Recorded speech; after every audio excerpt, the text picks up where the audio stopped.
O advogado André Marcília fez críticas ao governo atual ao falar sobre o pacote da democracia, que está sendo elaborado pelo Ministério da Justiça e Segurança Pública. A medida do governo Lula é uma resposta à invasão às sedes dos três poderes. E é com o doutor André Marcília que a gente conversa agora, advogado especialista em liberdades de expressão e imprensa. Tudo bem, doutor? Bem-vindo à Jovem Pan, ao Jornal da Manhã.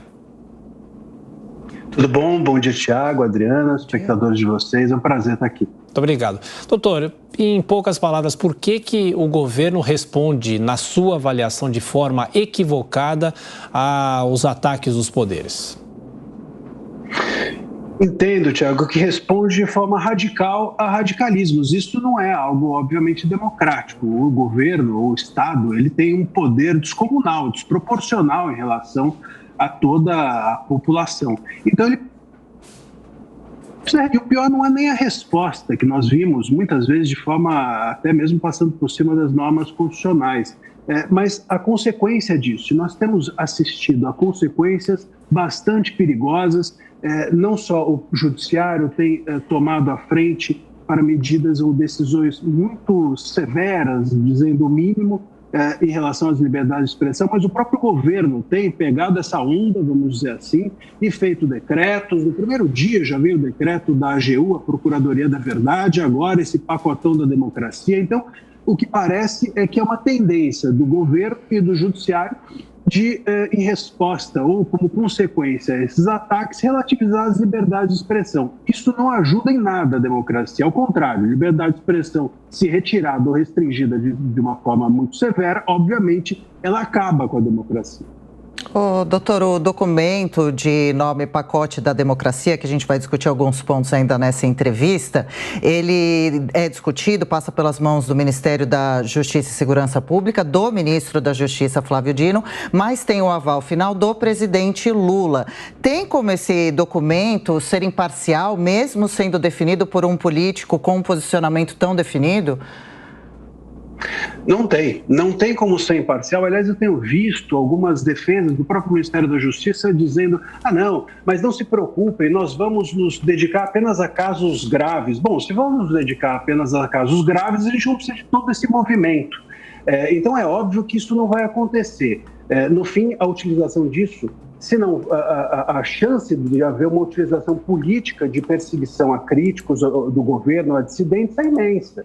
E outra, quando esse tal pacotão for a baila, virar de fato o nosso dia a dia, a prática, a nossa prática, digamos assim, ela for posta à prova, isso vai para o judiciário, isso vai para a mão de um juiz, isso vai ser avaliado por diversas pessoas que não estão necessariamente no governo e, portanto, essa promessa do governo de que isso não será utilizado de uma forma enviesada não serve para nada, porque não estará necessariamente apenas na mão dele.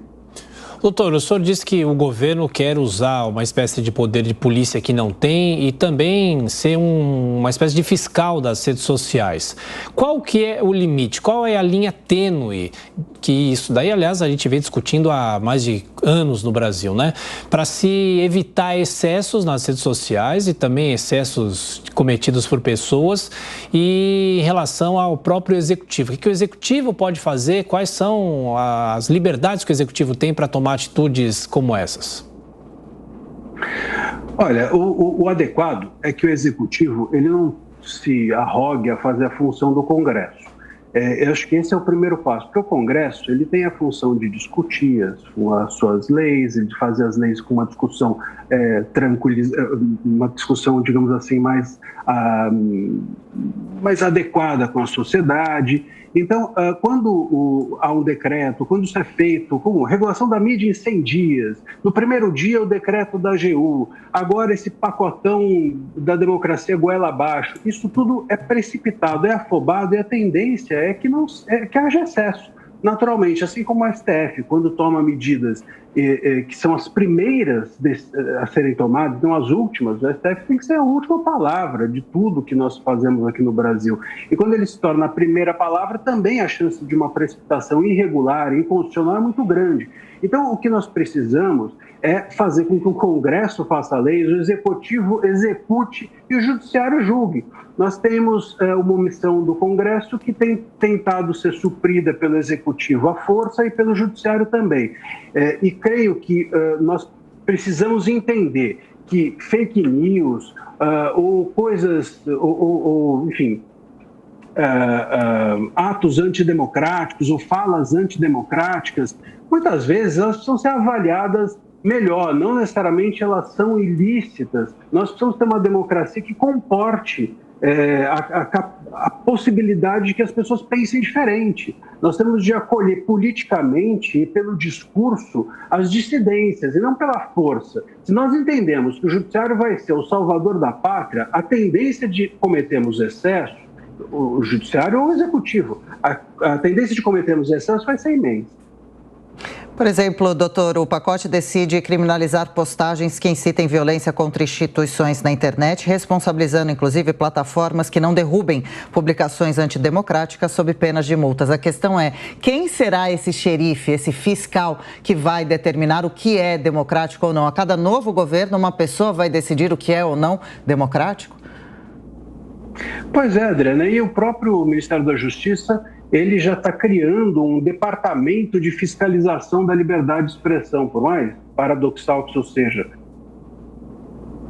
Vai fiscalizar o que é antidemocrático é o governo. E quem vai, portanto, punir é o governo. Bom, estamos conversando com... Passa por cima das leis... Pois não, doutor, pode continuar, por favor. Passa por cima das leis que hoje permitem que apenas um juiz retire conteúdos do ar. Então, obviamente, isso é muito perigoso e pode ser usado contra a própria democracia. Esse pacote, doutor, ele pode estar de alguma forma ligado a uma censura e o senhor acredita que ele passe no Congresso? Pode estar ligado a uma censura e eu tenho receio de como o Congresso vai lidar com essas questões, porque nós, infelizmente, hoje temos um Congresso silenciado e que muitas vezes dialoga com os interesses da ocasião e não com os interesses da população. Então, eu não acredito que isso possa ser vetado pelo presidente, obviamente, porque é o interesse do governo. Não acredito que o Congresso tenha essa força para enfrentar isso, e é muito complicado a gente pensar que o STF, por exemplo, vai julgar isso inconstitucional se o STF está fazendo para essas mesmas medidas. Então, a chance de nós termos, de fato, liberdades relativizadas por medidas de força do Executivo e do Judiciário nos próximos anos é imensa. Eu receio bastante, temo bastante que nós tenhamos restrições graves a respeito da liberdade de expressão nos próximos tempos. Doutor André Marcília, advogado especialista em liberdade de expressão e imprensa, muito obrigado pela entrevista à Jovem Pan. E você de São Paulo, muito obrigado e bom feriado. Um abraço. Eu que agradeço, um abraço, obrigado a você.